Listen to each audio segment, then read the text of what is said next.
नमस्कार दोस्तों, मैं हूं सुधीर कुमार, माँ डेयरी फार्म बाराबंकी उत्तर प्रदेश से। दोस्तों आज हम लोग अपनी बात शुरू करें। आज हम लोग बात करेंगे एक सीमेंट सिलेक्शन की क्राइटेरिया पे, लेकिन उसके पहले मैं एक मित्र हमारे उनका मैसेज हमने देखा था, मुझे अच्छा लगा था, मैं आपको भी जिक्र कर दूं। वो मित्र हैं रचित सिंह जी।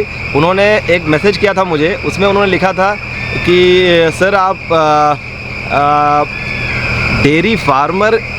डेयरी फार्मिंग से डेयरी फार्मर के ऊपर होने वाले साइड इफ़ेक्ट का भी जिक्र कर दें कि डेयरी फार्मिंग करने पे डेयरी फार्मर के ऊपर क्या साइड इफ़ेक्ट आ सकता है, उसका भी जिक्र कर लें। और उन्होंने आगे लिखा था कि जिससे कि फार्मर को पता चल जाए कि ये काम नहीं है आसान, ये आग का दरिया है, डूब के जाना है। सही कह रहे हैं दोस्तों, रचित सिंह जी ने ठीक कहा बिल्कुल से कि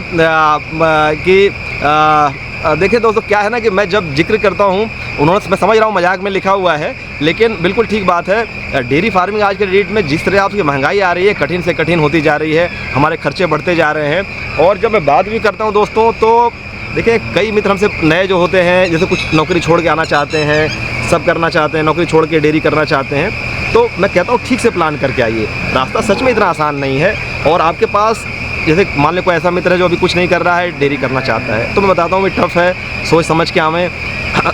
सक्सेस रेशियो बहुत कम है, बहुत अच्छा कर पाएंगे तो ही डेयरियाँ पार होंगी, रिटेल वगैरह के साथ पार होंगी, नहीं तो मुश्किल पड़ जाता है। लेकिन क्या है कि जब कोई मित्र कुछ जैसे कोई नौकरी छोड़ रहा है, हमने एक मित्र आया अभी मेरे पास जो पुलिस सब इंस्पेक्टर थे, वो उसकी नौकरी छोड़ना चाहते थे, तो हमने उनको कहना चाहा कि भाई आप जहाँ पे हैं वो बेहतर सही जगह है, थोड़ा उसकी कुछ टेम्प्रेरी परेशानियों के कारण आप नौकरी छोड़ेंगे तो ठीक नहीं है। लेकिन खैर सबका अपना डिसीजन होता है। और जब भी मैं इतनी अच्छी बातें समझाने की कोशिश करता हूँ और जो डेयरी के डिटेल्स एक्सप्लेन करने की कोशिश करता हूँ, मेरा कोई बहुत टारगेट नहीं है कि नए मित्र सब डेयरी में कूद पड़ें। मैं चाहता हूँ कि जिसने अपनी गर्दन फंसा रखी है, उसकी गर्दन पर शिकंजा थोड़ा ढीला हो और वो थोड़ा सुकून से डेयरी को अपने आगे ले चल के, मेरा वही एम है।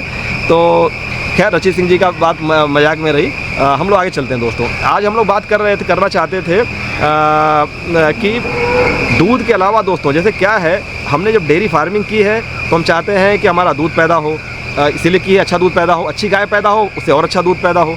तो अगर फार्मर हमारा सीमेंट खरीदते समय अगर ये डिसीजन लेता है कि जो सबसे अच्छा दूध दे रहा है वो सबसे अच्छा सीमेंट है, नॉर्मल सी बात है, इसमें ज़्यादा ना भी समझ में आ रहा हो, अडर कॉम्पैक्टनेस और बॉडी स्कोर, लेग स्कोर सब कुछ ना समझ में आ रहा हो, तो दूध सबसे अच्छा क्राइटेरिया है, अच्छा दूध देगी, ओवरऑल गाय जनरली अच्छी होगी, और क्या है।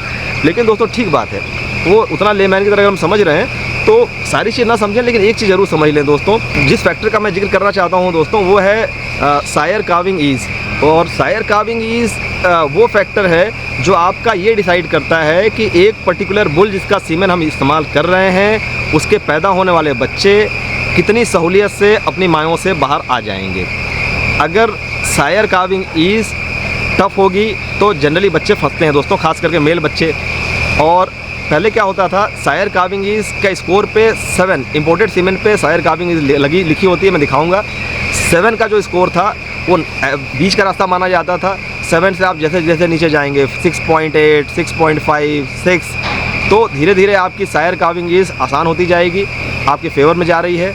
और जैसे जैसे ऊपर जाएंगे, 7 के ऊपर जाएंगे, 7, 7.5, 8, 8.5, 9 बहुत 8 के ऊपर सायर काविंग ईज थोड़ी खतरनाक काविंग ईज होती है दोस्तों। और मुझे याद है हमारे एक बनारस के मित्र थे, नाम नहीं जिक्र कर रहा हूँ, लास्ट ईयर उन्होंने हमसे फ़ोन करके बात की थी, उनके यहाँ बहुत बच्चे फंसे थे। और हमने तुरंत पूछा कि आपको सायर काविंग ईज की जानकारी है? उन्होंने कहा नहीं है।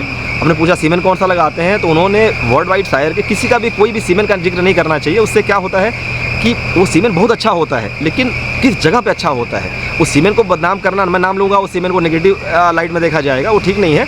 और नहीं मित्र का नाम लेना ठीक है, लेकिन बात समझना बहुत ज़रूरी है। उन्होंने एक सीमेंट लगाया जो वन ऑफ द बेस्ट था, बहुत अच्छा सीमेंट था, लेकिन क्या था कि उसकी सायर काविंग ईज 8.5 या 9 के बीच में कहीं थी दोस्तों। उसके बच्चे बहुत फंसना था, उनके बच्चे बहुत फंसे थे।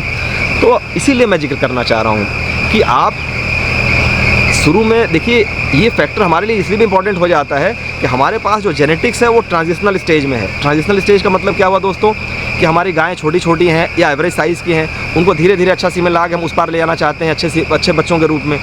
तो ऐसे में जब बॉडी स्ट्रक्चर माँ का छोटा है तो अच्छा सीमेंट लगावें, लेकिन सायर काविंग ध्यान करके लगाएंगे तो बच्चे सहूलियत से पैदा होंगे। उस तरह नॉर्मली क्या होता है कि जैसे हो सकता है हेड साइज़ थोड़ा कॉम्पैक्ट होगा, ठीक होगा, बहुत बड़े साइज़ के नहीं होंगे, मीडियम साइज़ के बच्चे होंगे, तो वो बच्चे निकल आएंगे आसानी से।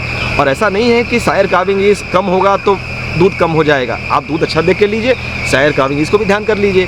क्या था कि वर्ल्ड वाइड शायर का एक लॉट आया था जिसमें कि जो सबसे अच्छी ईल्ड थी उसी के ध्यान में बहुत से लोगों ने सीमन को लिया था, और उस बुल की शायर कार्विंग ईज 8.5-9 के बीच में, मुझे पक्का याद नहीं है, मैं देख के अभी कंफर्म कर दूंगा, 8.5-9 के आसपास थी। वो bull one of the best था उस लॉट का, वो खूब इस्तेमाल हुआ। और लेकिन जो बड़े जेनेटिक्स, जो बड़े गायों वाले फार्म थे जो पुराने लंबे समय से चल रहे हैं, उनके लिए तो बहुत अच्छा था, नए फार्मरों के लिए वो भारी था दोस्तों। और मैं जिक्र करता चलूँ कि जो पहले जो स्केल 7 पे मिड लाइन थी आपकी, वो स्केल इस समय उन्होंने स्केल रिवाइज़ कर दी है। वो पता नहीं कैसे क्या करते हैं, उसका मुझे बहुत ज़्यादा पक्का आइडिया नहीं है, लेकिन अब वो 2.2 है। पुराना वाला 7 आज के डेट में 2.2 है। जो नए इंपोर्टेड सीमेन आएंगे उस पर जो 2.2 से नीचे हैं वो आप आसान शायर कार्विंग ईज या अच्छी देखिए दोस्तों, अच्छी कहना खराब कहना ठीक बात नहीं है, वो आसान शायर कार्विंग ईज की तरफ जाने लगेंगे आप। और जैसे जैसे 2.2 के ऊपर, जैसे पहले 7 से 9 पहुँचते पहुँचते गड़बड़ होने लगा था मसला, वैसे ही 2.2 से जब 4 की तरफ पहुँचेंगे तो मसला टफ हो जाएगा बहुत ज़्यादा। वो कितना भी अच्छा सीमेन है, नए फार्मर ना इस्तेमाल करें, उनके लिए हित में नहीं होगा वो। और खास करके नॉन सेक्स सीमेन, क्योंकि सेक्स सीमेन में तो एक बार बच्चियाँ होती है, एक बार निकल भी जाए। कन्वेंशनल सीमेन में बछड़ा 50-50 चांस होता है बछड़ा बच्चिया का। और आप अगर 2.2 के ऊपर अगर 4 टाइप की शायर कार्विंग ईज, जैसे आप 3 के ऊपर 2.2 के बाद 3 से 3 से 3.5 से 4 पहुँच गए तो आप अपना खतरा बढ़ा लेंगे दोस्तों। तो उधर ध्यान करने वाला मसला है। और अच्छा दोस्तों, इसके अलावा एक फैक्टर और है, वो सभी पे कॉमन लागू होता है, वो फैक्टर होता है रिलायबिलिटी। जैसे क्या होता है दोस्तों कि रिलायबिलिटी वो केवल शायर कार्विंग ईज या किसी एक आपके उससे रिलेटेड नहीं है। रिलायबिलिटी फैक्टर की जब हम बात करते हैं तो रिलायबिलिटी वो फैक्टर है जो कोई भी कंपनी क्लेम कर रही हो। शायर कार्विंग ईज कितनी है, मिल्क कितना है, मिल्क फैट कितना है, और उसकी लॉन्जेविटी कितनी है, लॉन्जेविटी मतलब कितना लाइफ है, प्रोडक्टिव लाइफ कितनी है, ये सब जो भी क्लेम करी जा रही हो, उस किया जा रहा हो, उस क्लेम के साथ उस क्लेम की रिलायबिलिटी कितनी है। जैसे हमने कहा कि शायर कार्विंग ईज इसकी 2.2 है, मतलब अच्छी एवरेज शायर कार्विंग ईज है, लेकिन इस बात की विश्वसनीयता कितनी है, रिलायबिलिटी कितनी है, वो फैक्टर है रिलायबिलिटी फैक्टर। तो क्या होता है दोस्तों कि जब कोई नया बुल आता है तो देखेंगे आप ध्यान से कि उन्होंने एक असेसमेंट से दे दिया कि ठीक है, इससे ये आशा है, मतलब उसकी जेनोमिक वैल्यू पकड़ के दे दिया कि भाई ठीक है, हमको ये आशा है कि ये नेट मेरिट पे इतना रहेगा, ये TPI टोटल परफॉर्मेंस इंडेक्स पे इतना रहेगा, इसका शायर कार्विंग ईज इतनी रहेगी।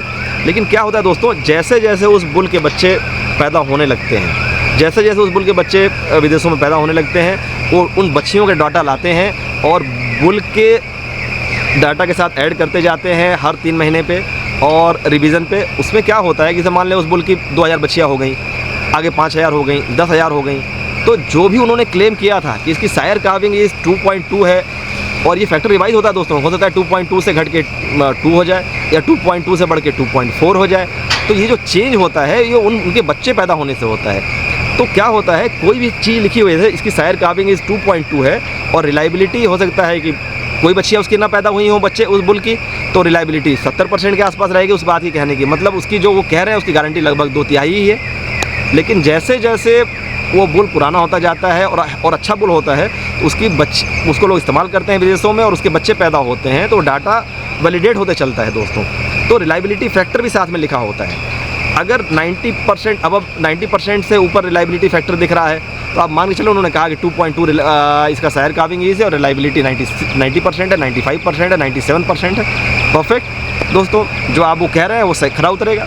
उन्होंने साबित कर रखा है कि ऑलमोस्ट 97 का मतलब ऑलमोस्ट 100% के आसपास रिलायबिलिटी है अगर, और अगर कहा जा रहा है कि 2, तो वो आप उस पर निश्चिंत हो सकते हैं। यही रोल आता है इंपोर्टेड सीमेन और इंडियन सीमेन का दोस्तों। जब आप इंपोर्टेड सीमेन यूज़ करते हैं तो आपको ये सब डाटा बहुत सुकून से मिलते हैं। और लेकिन खैर कोई बात नहीं, हम लोग ऐसा नहीं होगा कि हम लोग जो इंडियन सीमेन यूज़ करेंगे सब जगह फंस जाएगा मसला, ऐसा नहीं होगा। लेकिन हम धीरे धीरे हम लोग लेके चलते हैं दोस्तों। हो सकता है कि हमारे कुछ दोस्तों के लिए भी ये सब बातें इरेलीवेंट होंगी, उनके लिए अच्छा दूध ही इंपॉर्टेंट होगा, लेकिन थोड़ा अगर पता चल जाए तो पता ज़रूर करेंगे शायर कार्विंग ईज वगैरह कितनी है उस बुल की, नहीं तो वो डाटा जो है वो कभी कभी फंसाता है दोस्तों। और सबसे बड़ा दुख उस समय होता है जो हमारे मित्र समझ सकते हैं लेकिन उनको नई जानकारी रही, उन्होंने नहीं ध्यान दिया, और वहाँ नहीं ध्यान दिया जहाँ डाटा लिखा हुआ था। जब उन्होंने बुल लिया तो वहाँ लिखा हुआ था कि शायर कार्विंग ईज 9 है, उस समय 7 से बढ़ के 9 थी। 7 की स्केल के समय जब 9 था वो तो ध्यान देने वाला था, वो छूट गया उनसे। तो मेरे दिमाग में था दोस्तों कि आपसे जिक्र कर दें, मैं एक चीज़ जिक्र करता चल रहा हूँ और मैं चाह रहा हूँ आने वाले समय में अब हम लोग जो काफ रेयरिंग हम लोगों ने छोड़ रखा है पार्ट 2 में, उसको आगे लेके चलेंगे दोस्तों। लेकिन क्या हो रहा है, गर्मी बहुत ज़्यादा पड़ रही है दोस्तों, दिमाग थोड़ा कम काम कर रहा है और थोड़ा प्लान करना पड़ता है हर चीज़ को जिक्र करने के लिए। उस वीडियो को हमको फिर से देखना पड़ेगा कि हमने कहाँ पर छोड़ा है, कैसे लेके आगे चलेंगे।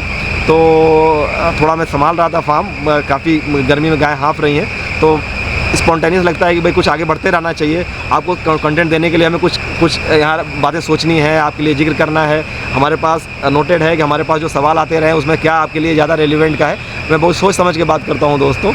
और तो अच्छा, तो मैं आपको थोड़ा दिखा देता हूँ आगे उसका जो हमारे बुल के चार्ट वार्ट होते हैं उससे मैं आपको दिखा देता हूँ कि सायर कार्विंग इस कहाँ पे लिखा होता है, कैसे रिलायबिलिटी फैक्टर लिखा होता है। तो देखें दोस्तों, मैं कोशिश कर रहा हूँ धीरे धीरे जो चीज़ें मेरे पास हैं आपके पास जानकारी के रूप में जाएँ।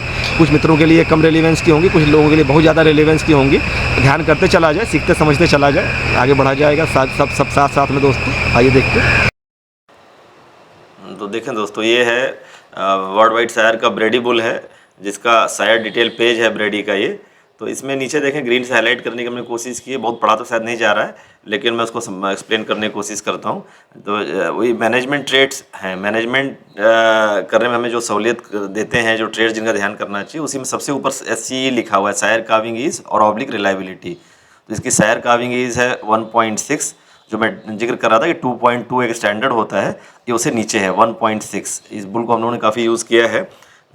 तो ये 1.6 की अच्छी सायर कार्विंग ईज है और इसकी रिलायबिलिटी 95% है। मतलब जो ये 1.6 क्लेम कर रहे हैं, ये 95% रिलायबिलिटी से कह रहे हैं ये। तो ये बहुत अच्छा डिटेल हुआ है इसके लिए हमारे। तो ऐसे ही दोस्तों दुनिया भर की इसमें चीज़ें हैं, नेट मेरिट होती है और डॉटर यील्ड है, डैम सील्ड है, सायर सील्ड है, बीटा कैसीन A1 A2 सब कुछ है। लेकिन धीरे धीरे हम उसको समझे देखेंगे। लेकिन ये मेन चीज़ थी सायर कार्विंग, हमने आपको जिक्र कर दी दोस्तों। तो दोस्तों ये फिर इस साथ में जिक्र करते चलें। अगर आप चैनल पे नए आए हों तब तो इसको सब्सक्राइब कर लें और बेल आइकन दबा लें, जिससे आपको ऐसे आने वाले वीडियोस का नोटिफिकेशन मिलता रहे। और दोस्तों मैं जानता हूँ ज़्यादातर हमारे मित्र हैं जो हमसे परमानेंट जुड़े हुए हैं, हमेशा हमारा वीडियो देख रहे हैं। तो आशा करता हूँ कि आपको ये वीडियो पसंद आ रहे हैं, तो इनको लाइक शेयर करते चलें। ये हमारे प्रेग्नेंट हीफर हैं दोस्तों, और इनका हमने लास्ट में ऐसे ऐड कर दिया, आपको थोड़ा एक देखने में मज़ा आएगा। तो ये प्रेग्नेंट हीफर का बाड़ा है, शाम को निकाल दी गई हैं, बाहर घूम रही हैं। तो ठीक है दोस्तों, फिर मिलते हैं अगले वीडियो में।